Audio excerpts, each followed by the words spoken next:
It's 5 p.m. and you're watching Money Matters with me, Zahil Kalvinong Abdullah. Today we're going to talk about FDI and the ease of doing business in Malaysia. So don't go away.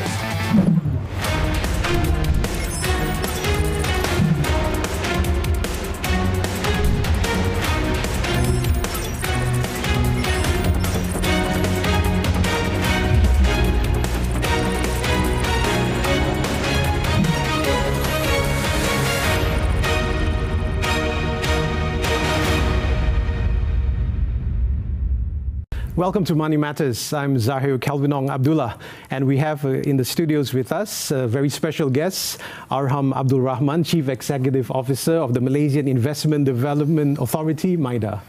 Thank you for being with us. Thank you for inviting me.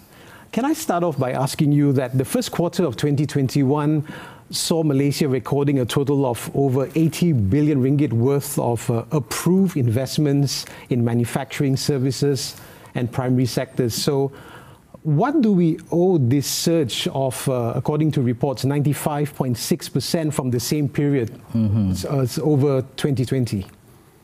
Okay, this is based because of the continuous effort that we have undertaken in terms of promoting investment into Malaysia.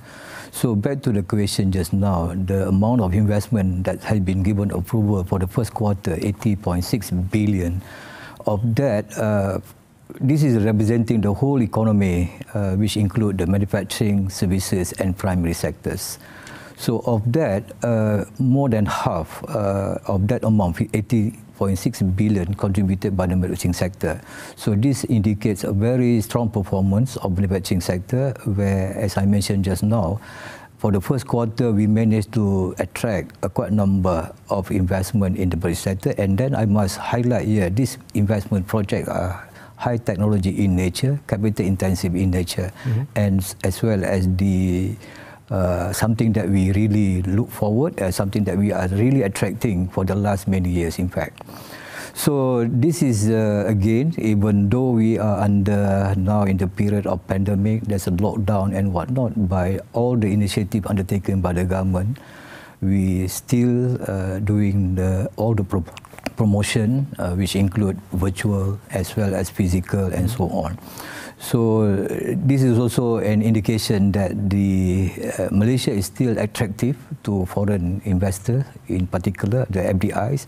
So therefore they have a confidence in this country because of the policies, because of the facilitation, because of the commitment given by the government. So therefore, back to your question again, how we managed to get this 80.6 billion because of the initiative that undertaken by the government. Okay. Now, according to reports, it's basically, like you mentioned, 80 billion ringgit worth of approved investment. So how do we define or categorize approved investments? Okay, approved investment are those investments who have submitted the application to MIDA, and after we do the evaluation, we will evaluate and we will discuss it at the National Committee on Investment, so or NCI in short. So NCI comprised of the Ministry of Finance, Inland Revenue Board, MIDA, MITI and whatnot. So once we have made a decision, it can be approved or it can be rejected. So that will be the number that we will capture as approved. Okay, after the approval, what happened next? So normally we will ensure that all these projects that have been given approval will be implemented or will be on the ground. So this will really actually translate into how many jobs that have been created and whatnot based from the implementation. Right.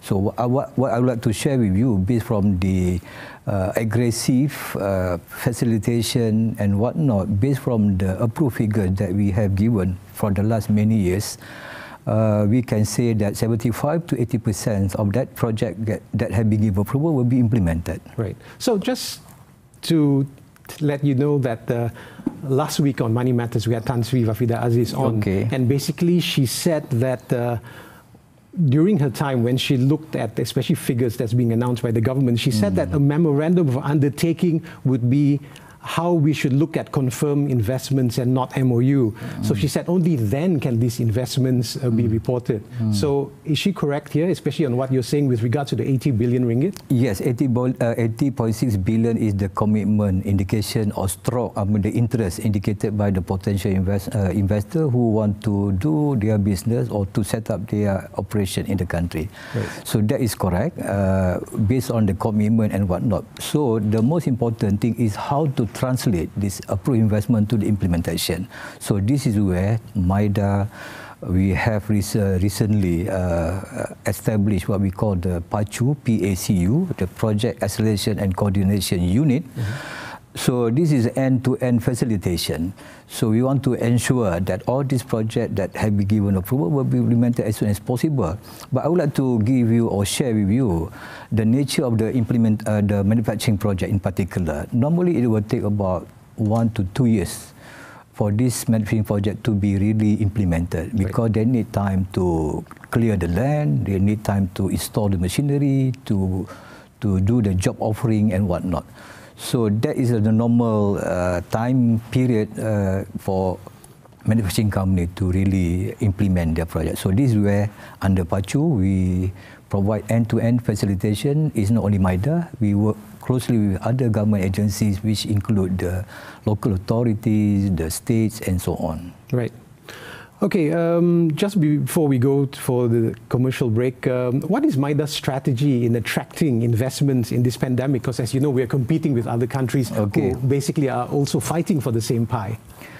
Okay, so MIDA is not only MIDA, but it's the whole of the nation. So we are targeting high technology, capital intensive and knowledge labor, simply because we are no longer promoting labor-intensive industries. Because of the unemployment rate before the pandemic is about 3 to 3.5%. Only the recent during the pandemic, the unemployment rate is about 5% or something like that. So our focus has been promoting or attracting high technology companies, capital intensive investment and whatnot. So how to do that? We have to really enticing and scouting around and identify who are these people who will be fit into this high-tech or capital-intensive and whatnot.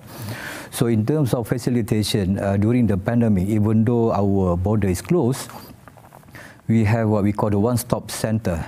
One-stop center is the committee comprised of MITI, MIDA, Immigration Department and Ministry of Health. Right, but Charam, we've just got to go for a very quick commercial break. I'll get you to continue what you're saying right after this. So stay with us. We're talking to the CEO of MIDA and we'll continue with MIDA's strategy right after this break.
Thank you for staying with us. We're talking to Arham Abdul Rahman, the CEO of the Malaysian Investment Development Authority, or MIDA.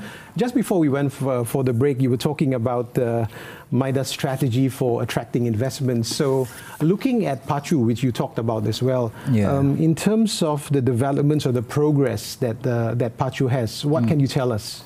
Okay, I would like to share with you some very positive response that we receive from, in particular, our potential investors as well as stakeholders. As I mentioned just now, Pacu is about the end-to-end facilitation. From the very beginning, when the approved projects have been given approval by the NCI until on the implementation of that project on the ground. So after the approval at MITI or MIDA level, definitely they will require another licensing approval or something like the certification and whatnot.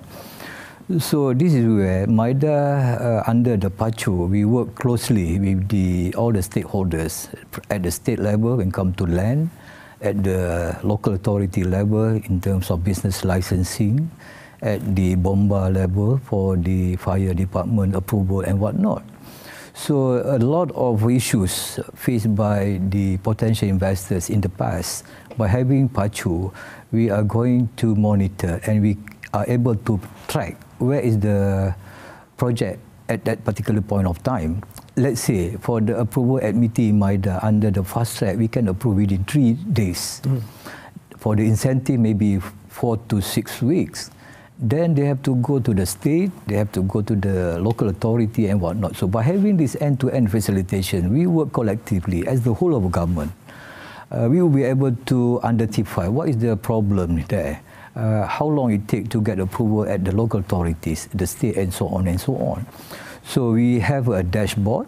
We can monitor, we can track this particular project, and then we will we do the engagement with all our stakeholders. Hey guys, this project has been there, then we need to improve our facilitation, our delivery services and whatnot. So this is a very important project. So we have to make it happen, and we have to ensure that this project is implemented as soon as possible.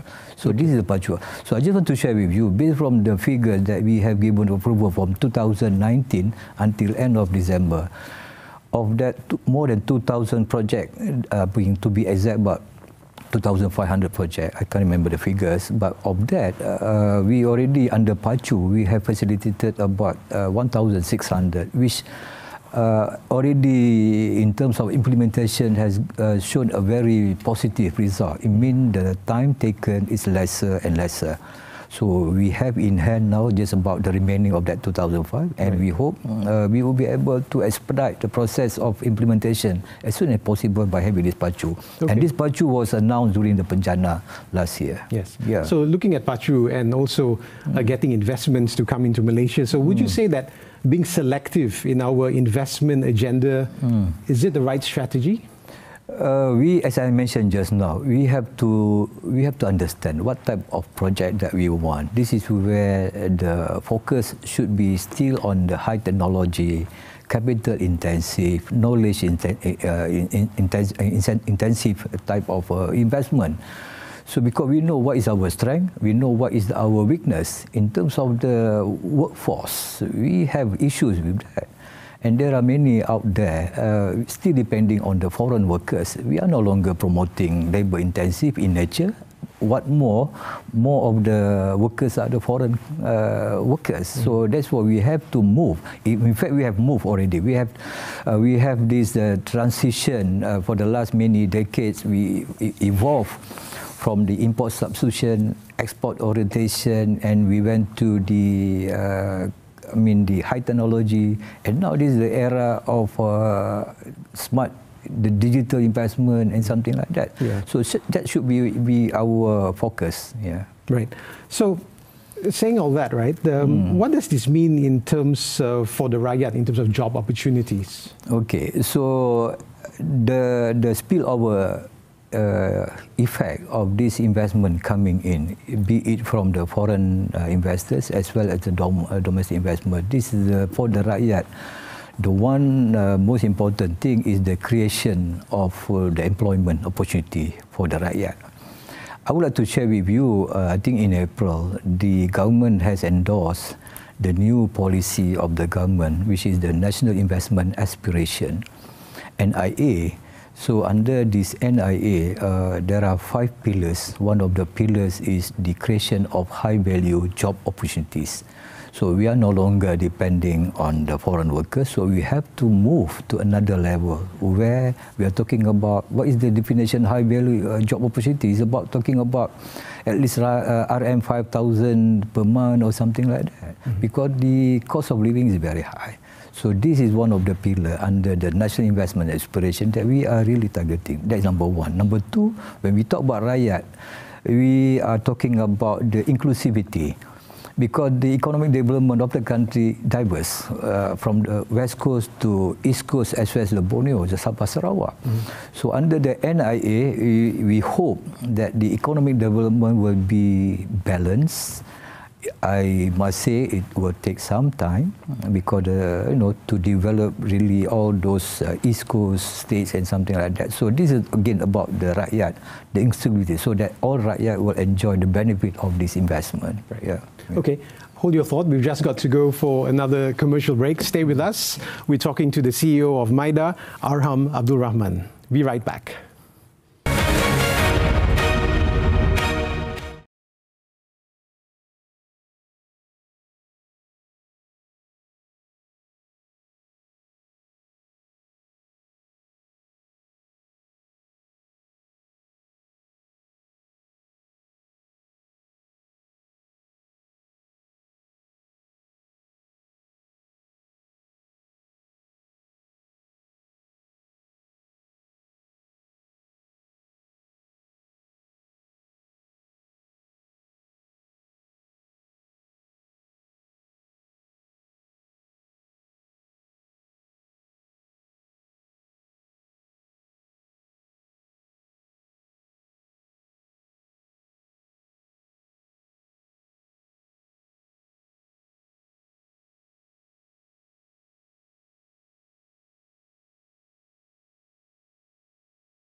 Thank you for staying with us on Money Matters. We're talking to Arham Abdul Rahman, the Chief Executive Officer of MIDA.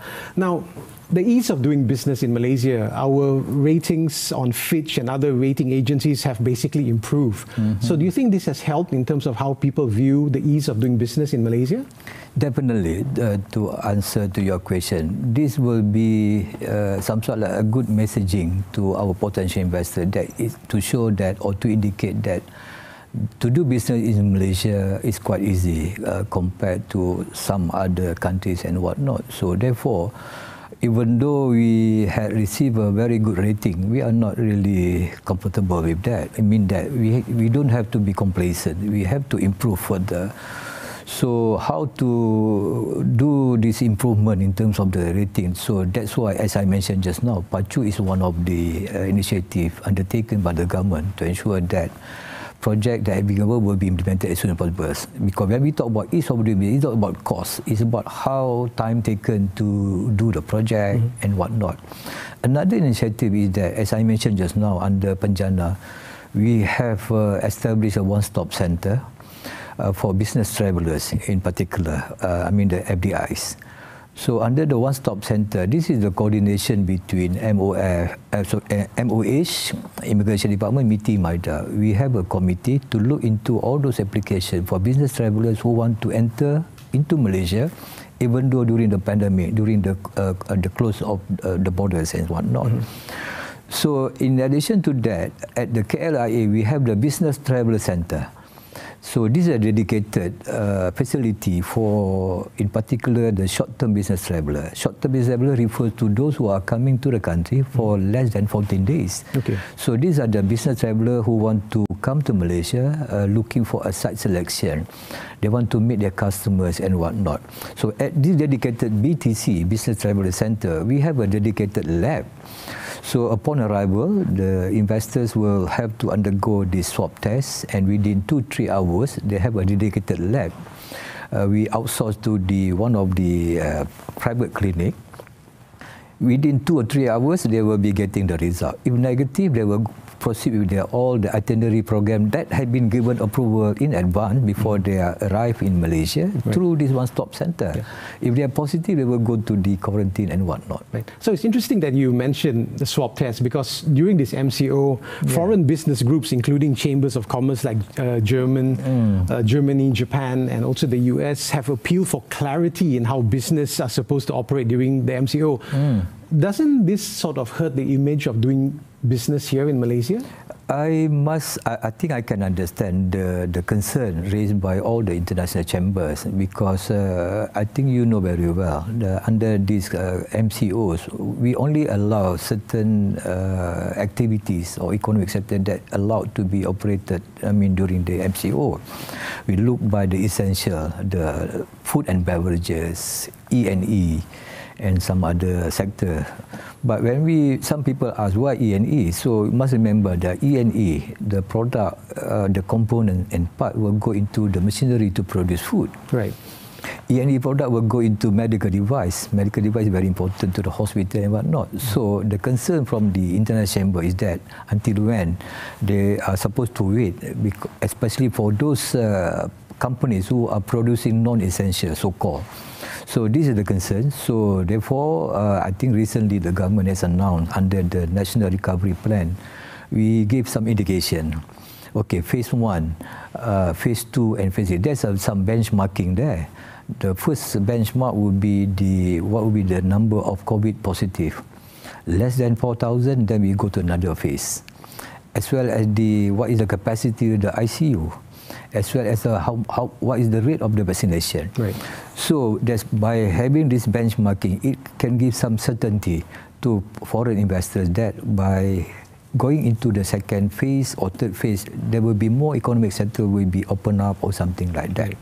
So that is for those existing companies in the country. Right.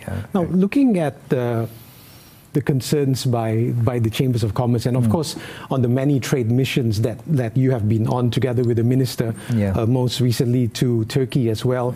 Are these one of the concerns that has been brought up by potential investors in terms of how we are handling the MCO. Yes. What are their concerns and feedback, basically? Because is political stability also one of their concerns?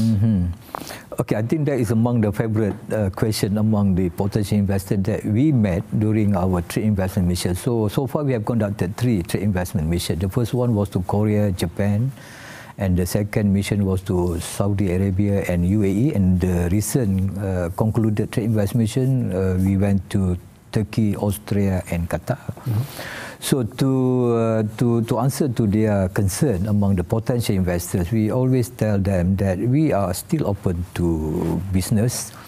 That's why we have this facility BTC. You are still welcome to the country, either short term or long term. If long term, you have to observe this 14 days quarantine and whatnot. Okay.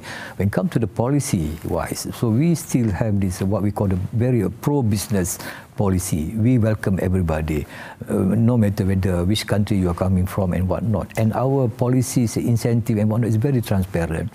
If you come with this investment, this is the incentive that we can support in addition to other facilitation. So, and then in addition to that, we have an investment guarantee agreement. We have the double taxation agreement. So these are to really, to inform or to tell, to convey the message to our potential investors that we mean business. Even during the COVID and whatnot, we welcome you. But you and the reaction to this? So this is a very positive, I must say.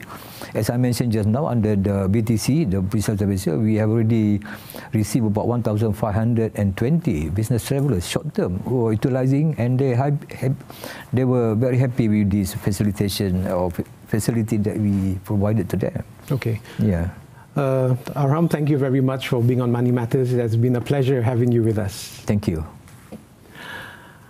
And that's all the time we have for this episode of Money Matters. Thank you very much indeed. Do join us again next week, same day and time, for more money insights that matter. I'm Zahir Kelvinong Abdullah. Thank you for watching and stay safe.